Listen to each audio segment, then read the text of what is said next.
kalau berantem lawan sampean. Membelah diri. Nah, jadi nggak semuanya yang lulus itu berhak menjadi pelatih. Tapi sampean setia nggak? Setia, insya Allah. Karena ini direkam ya.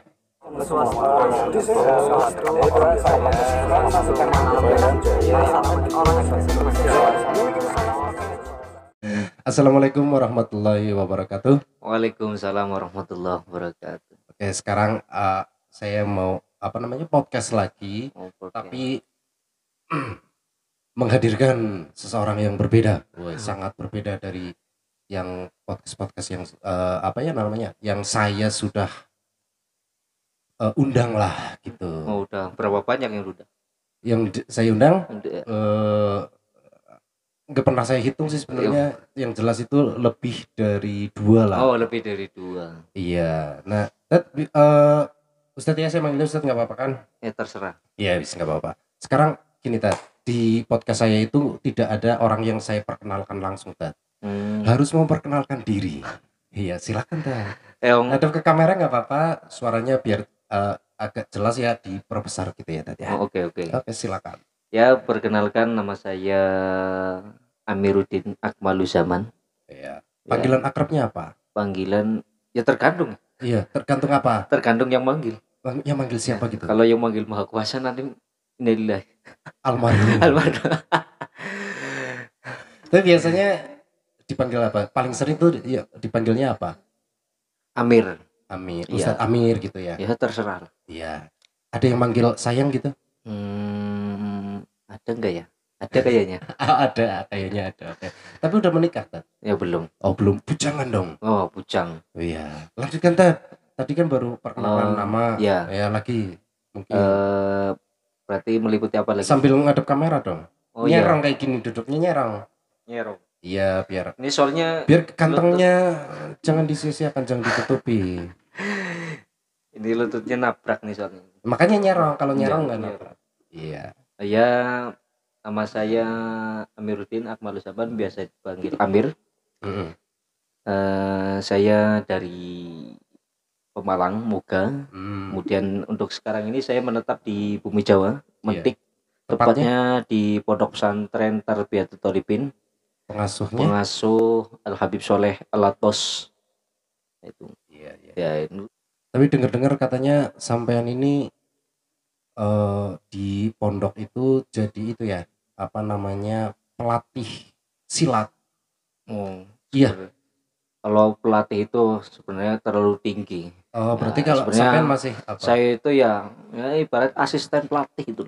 Oh iya, berarti sampean pendekar lah ya. Ya, pendekar di Pagar Nusa gitu kan. Iya, benar ya, Pagar kurang Nusa lebihnya kan? Kayak gitu. Iya, Pagar Nusa itu kan seni bela diri yang dipraktekkan itu kan silat ya. Ya. Mungkin nggak kalau Pagar Nusa itu juga mempraktekkan seni bela diri yang lain, teknik misalnya kungfu gitu atau karate gitu, mungkin nggak? Sebenarnya gini. Sebenarnya semua bela diri itu sama. Semua bela diri saya yakin sama. Tentang pukulan pun sama, yang nggak ada orang semua bela diri apa kok mukulnya pakai jari, itu nggak ada. Pukulannya sama ini. Iya, sama. Pukulan. Ya, yang bedakan ya itu ya pengambilan ataupun gerakan khusus atau senam atau namanya seni jurus gitu. Iya. Ya, tapi pada dasarnya sama. Ya, pada dasarnya sama gitu. Cuman yang membedakan di Pagar Nusa yaitu bahwa Pagar Nusa adalah pencaksilat ya, yang naungan Nahdlatul Ulama. Iya, Pagar Nusa. Itu Pagar Nusa. Jadi di bawah naungan Nahdlatul Ulama.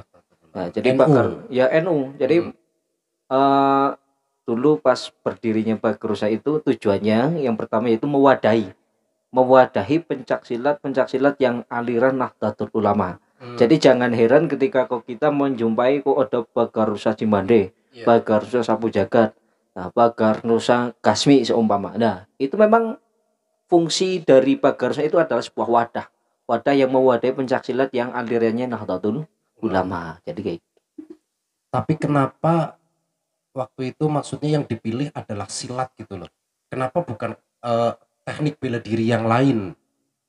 Karena kalau dilihat di dunia, kalau saat ini memang pencak silat itu sudah mulai populer ya. Tapi kan tidak sepopuler karate, muay thai atau kungfu kan itu kayaknya di seluruh dunia itu sudah sangat populer gitu. Nah, jadi cuman gini, pertanyaan kan gini, kenapa mungkin ya entahlah sampean tahu atau tidak gitu ya, pokoknya kenapa waktu itu NU memilihnya itu kenapa harus pencak silat? Oh, jadi gini. Kalau apa namanya kayak kita melihat karate ya itu kan bukan dari Indonesia. Asalnya itu taekwondo juga bukan dari Indonesia. Tapi kalau pencak silat itu memang asli dari Indonesia. Oh iya, jadi kayak gitu. Asli produk Indonesia. Iya, berarti selain untuk menyatukan tadi aliran-aliran pencak silat juga mempertahankan ciri khas budaya, tradisi asli Indonesia. Asli Indonesia. Iya, keren. Ya, jadi kalau kita jumpai di ada pencak silat kok di luar negeri, nah itu bukan asli dari negaranya, tapi memang sumbernya di Indonesia. Di Indonesia. Iya. Gitu. Maksudnya dunia pun mengakui kalau pencak silat itu memang dari Indonesia. Indonesia gitu. Terbanyak. Iya. Oh. Kayak gitu. Tapi gini Tat, sebenarnya saya memang benar-benar nggak tahu gitu ya. Ini murni saya tanyakan. Ini pertama kalinya mungkin saya bertanya gini Tat. Sampean pernah ikut kejuaraan nggak? Sampean pribadi gitu loh. Oh, kalau saya sendiri alhamdulillah belum pernah. Tapi alhamdulillah murid saya sudah pernah. Oh, gimana prestasinya sejauh ini gimana Tat? Prestasi ya alhamdulillah ya, berarti waktu itu udah nyampe semifinal gitulah. Iya. Semifinal. Tembus semifinal. Semifinal. Ya. Itu tingkat provinsi, kabupaten. Ya. Waktu itu tepatnya di Pobda. Oh iya. Pobda di Tegal. Itu waktu itu sampean udah di itu pesantren itu. Pesantren yang ini sekarang ini. Iya, pesantren Tarbiyatul Talibin. Tarbiyatul Talibin. Oh, padahal berarti itu kan waktu itu sampean ya maksudnya katakanlah sampean jadi pelatih gitu ya. Iya. Ya cara kasarnya walaupun sampean menolak katanya bukan pelatih gitu kan. Padahal aslinya kan memang pelatih sampean itu. Iya, itu kan baru berarti ya Tet ya? Iya, baru. Mungkin setahun atau waktu itu baru setahun atau 2 tahun? Berarti waktu itu saya masih masuk sini baru setengah tahun sampai melatih santri-santri itu terus diikutkan kompetisi ternyata tembus semifinal alhamdulillah. Iya, itu keren, berarti sampean kelihatan ini jago bela diri dalam silat terutama ya. Yang jago itu anak buahnya. Oh iya. Emang kadang kayak gitu ya. Tapi walaupun anak buah sampean itu jago-jago nggak mungkin berani kalau berantem lawan sampean. Iya kan? Orang kepenak. Karena bukan melihat tetap yang diunggulkan itu ya akhlaknya itu. Iyalah, bagus. Itu berarti memang pembelajarannya itu tepat sasaran Tat. Berarti mereka sampai melatih sampai bisa bahkan mungkin teknik bela dirinya itu melebihi sampean. Tapi mereka tidak mungkin berani lawan sampean berantem gitu kan. Itu berarti tepat Tat. Itu tepat Tat. Pendidikan yang sesungguhnya itu kan itu akhlak. Iya. Nyarang ke kamera Tat biar kelihatan. Oh iya. Duduknya ya. Iya, jangan terlalu fokus ke saya Tat. Soalnya ke sana. Sampean begitu tampan. Oh iya, terima kasih. Sampean orang ke satu kayaknya tampan. Orang pertama. Gini Tat. Silat ya, maksudnya ya terutama pagar nusa lah yang sampean geluti sekarang inilah. Itu kan teknik bela diri gitu ya Tat. Sebenarnya teknik bela diri semacam itu bisa tidak jika diterapkan, maksudnya mereka misalnya berantem jalanan gitu kan. Kalau bela diri silat itu kan sepertinya lebih mengutamakan seni gitu kan. Ya gerakan-gerakan yang bagus gitu kan, tapi pada kenyataannya kan ketika mereka berantem sepertinya tidak menggunakan itu yang saya lihat itu sepertinya gitu ya, nggak tahu kalau penilaian sampean. Ya memang memang ini secara umum memang ya, kalau ketika ditemukan dengan yang sesama pesilat ya itu pasti ada sedikit seninya, kemudian jurus-jurusnya walaupun itu berantem beneran pakai emosi gitu. Iya, tapi kalau prakteknya yang ketemunya bukan pesilat itu nanti menyesuaikan gitu. Siapa pendekarnya gitu? Pendekar menyesuaikan. Yang kadang memang nggak kepikiran. Oh ini saya berantem pakai jurus ini. Enggak. Enggak. Tapi ketika mempraktekkan itu karena sudah terbiasa menggunakan jurus-jurus yang bagus itu pun bisa ya? Iya. Tetap bisa berarti? Tetap bisa kalau memang udah menguasai. Iya. Iya. Tapi kalau yang namanya menguasai tapi masih setengah-setengah ya ketika tanding beneran sekalipun sesama pesilat nanti nggak bakal keluar itu jurusnya karena belum menjiwai. Oh iya. Jadi kayak gitu. Lebih mengutamakan emosi. Emosi. Kayak gitu. Tapi kalau menurut sampean itu pendekar-pendekar di Pagar Nusa ya terutama santri-santrinya sampean gitulah. Ya. Kira-kira ini apa ya, ini bocoran nih berarti. Ini saya mau nanya bocoran entah mau dijawab apa bocoran tidak. Tapi nggak hujan ini. Oh, iya. Ada yang bocor. Ini cuacanya lagi bagus. Ya alhamdulillah. Gini Tat. Ya. Kira-kira kelemahannya dari pendekar-pendekar Pagar Nusa itu apa? Kelemahan. Iya, kelemahannya itu apa kira-kira? Ya sebenarnya saya nggak bisa mengecap semua kelemahan dari pendekar Pagar Nusa. Tergantung individu tetap. Ya individu tetap. Ya kan semua orang punya kelemahan masing-masing. Iya. Ya kadang tangannya unggul tapi kakinya lemah. Atau sebaliknya bisa. Oh iya. Gitu. Atau kadang kelemahannya di konsentrasi. Ya, mudah buyar gitu. Ya buyar. Ya kadang orang kalau udah emosi memang buyar, nggak ke kontrol. Jadi individual lah. Saya nggak bisa mengucap semua pendekar itu kelemahannya di sini kita tidak bisa ya. Sesuai. Jawabannya sepertinya main aman aja. Iya. Gak bisa membocorkan. Iya. Tapi padahal sampean kayaknya tahu lah pasti karena sampean pelatih pasti adalah kelemahan di silat-silat gitu. Kelemahannya satu kalau belum makan. Iya itu lemah. Itu lemah. Iya, pasti. Jadi kan lemah. Iya. Ya secara umum memang setiap apapun itu jenis bela dirinya sepertinya yang namanya kelemahan itu ya individu. Individu ya? Tetap. Jelas. Gitu. Oke, gini misalnya sampean kan ini melatih Pagar Nusa di bawah naungan pondok. Iya, di pondok gitu ya. Jadi program ekstrakurikuler di pondok itu ya. Iya. Nah, ini kalau misalnya yang bukan santri tapi pengen belajar Pagar Nusa bisa tidak? Ya, untuk tahun kemarin sampai sekarang pun itu masih ada yang bukan santri tapi ikut. Nah, itu ya sebenarnya nggak masalah. Cuman waktu itu berarti pas tahun kemarin kok kenapa saya nolak ya karena keterbatasan pelatih.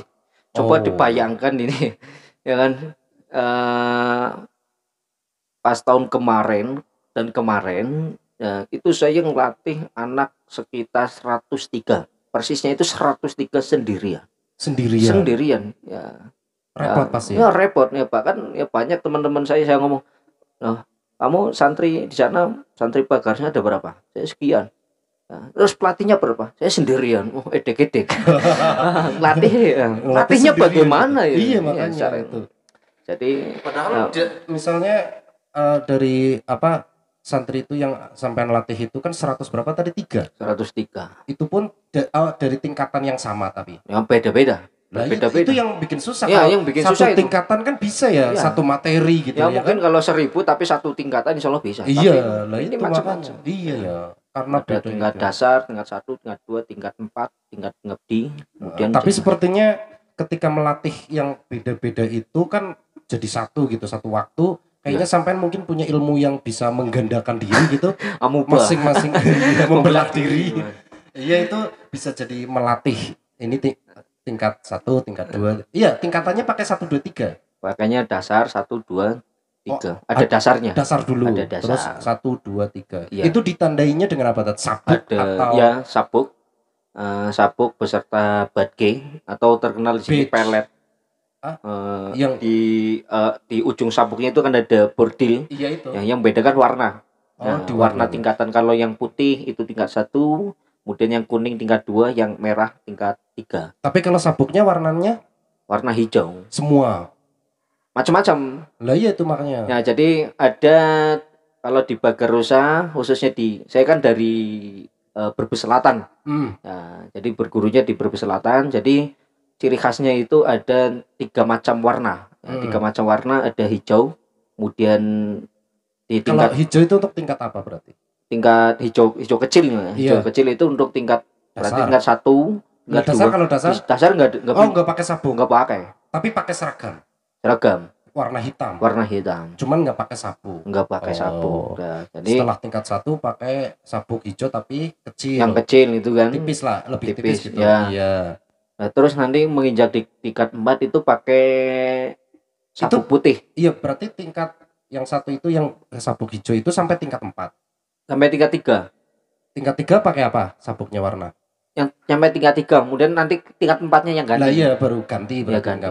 Yang tingkat 4 tapi yang membedakan misalnya tingkat 1 dan tingkat 2 itu apanya? Kan sabuknya sama. Nah, itu saya tadi ngomong. Jadi di ujungnya. Nah, di ujungnya kasih bordilan itu logo Pagar Nusa. Nah, logo. Cuman warnanya beda. Jadi kayak gitu. Nanti tingkat 4 itu baru pakai sabuk putih. Putih dan lebih besar, lebih tebal gitu. Ya, lebih gede. Iya, nah itu lebar, ya? Sampai sebagai penghormatan. Iya. Sebagai penghormatan pencaksilat tertua di Indonesia, yaitu Cibande. Itu kenapa ada sabuk putih di Pagar Nusa. Itu awal mulanya berarti Cimande itu ciri khasnya sabuk itu. Memang putih ini. Iya, putih. Sabuknya warna putih. Nah, terus kalau yang merah, yang merah itu untuk menghormati pencaksilat, yaitu cikal bakal ya. Cikal bakal berdirinya Pagar Nusa. Cikal bakal berdirinya Pagar Nusa yaitu pencaksilat Kasmi. Kasmi itu apa? Kasmi itu kan identiknya merah, seragamnya pun merah. Maka Kasmi itu apa? Kasmi itu gerakan pencaksilat Muslim Indonesia. Gitu. Iya. Itu mereka ciri khasnya merah. Ciri khasnya merah, sehingga di Pagar Nusa Brebes Selatan, yang saya berguru di sana, jadi ada pakainya sabuk merah. Nah, sabuk merah yaitu untuk menghormati cikal bakal berdirinya Pagar Nusa, yaitu pencaksilat Kasmi. Iya. Jadi terus setelah merah sudah selesai. Kalau ya merah sudah selesai. Jadi kalau merah pada umumnya ya sama setara dengan sabuk hijau pelatih gitu. Atau dikatakan bukan sabuk sih. Nah, terkenalnya yaitu selendang hijau atau selendang merah. Jadi gitu. Jadi kalau udah sabuk merah ya udah jadi. Mungkin ada teknik-teknik dalam bela diri yang menggunakan selendang itu tadi digunakan untuk senjata gitu tadi mungkin. Kayak di film-film itu kan senjatanya pakai selendang, pakai itu kan ada. Film rekaan ya. Rekaan, sutradara. Iya.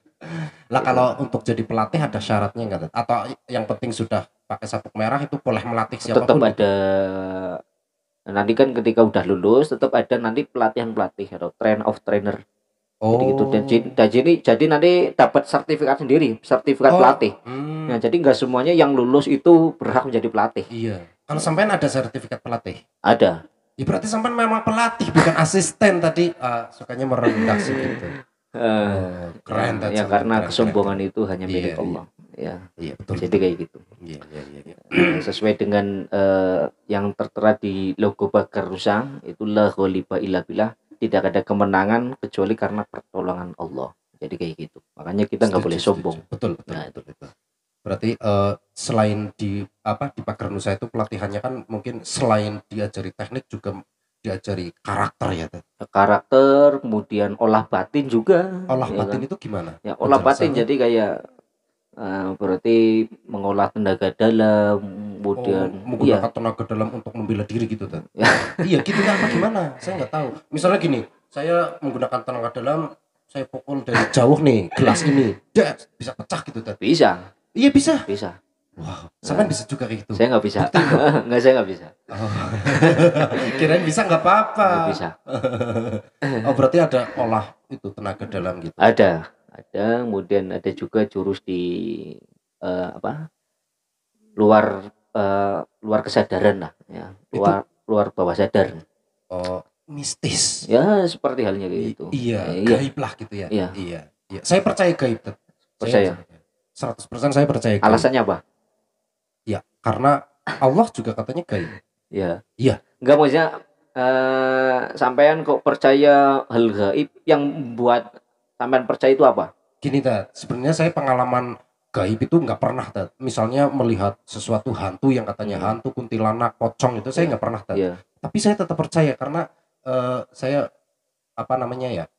belajar tauhid, katanya di tauhid itu bahwa Nabi Muhammad diturunkan itu juga salah satunya itu untuk memperbaiki atau apa namanya mengabarkan Islam itu untuk manusia dan jin. Ya kan? Ya. Iya, berarti ada jin di situ. Ya. Saya percaya itu. Ya. Betul, Tad? Ya, betul. Kalau salah maksudnya pemahaman saya selama ini takutnya salah. Tapi betul, Tad? Ya, betul. Alhamdulillah. Berarti saya selama ini belajar kan berarti betul. Ya, gitu. betul, Luis. Kok gitu sih kayak ragu-ragu, Tad? Tapi sebenarnya gimana, Tad, untuk membuktikan kalau gaib itu memang ada, kita memang harus percaya sesuatu yang gaib. Iya, tapi secara pengalaman itu tidak pernah ada pengalaman gaib gitu, gimana? Caranya gimana? Jadi gini aja. Ya sebenarnya hal gaib itu ya kita sering menjumpai lah, ya pasti menjumpai gitu. Artinya gini, kita lihat aja, kita lihat tetangga kita ada yang meninggal. Iya. Ya sebenarnya itu kan ada dalam tubuh manusia ada 2 komponen, ada jasad, ada ruh. Ruh itu kan gaib. Oh iya ya. Ya kan? Iya, buktinya betul, ketika ruhnya keluar, mati. Iya. Sekalipun dia sehatnya kayak apa, tapi kalau ruhnya udah keluar mati. Ruh itu kan gaib juga ya? Gaib. Oh iya ya. Iya. Semudah itu, Tad? Iya. Kok saya tadi pakai bawa-bawa.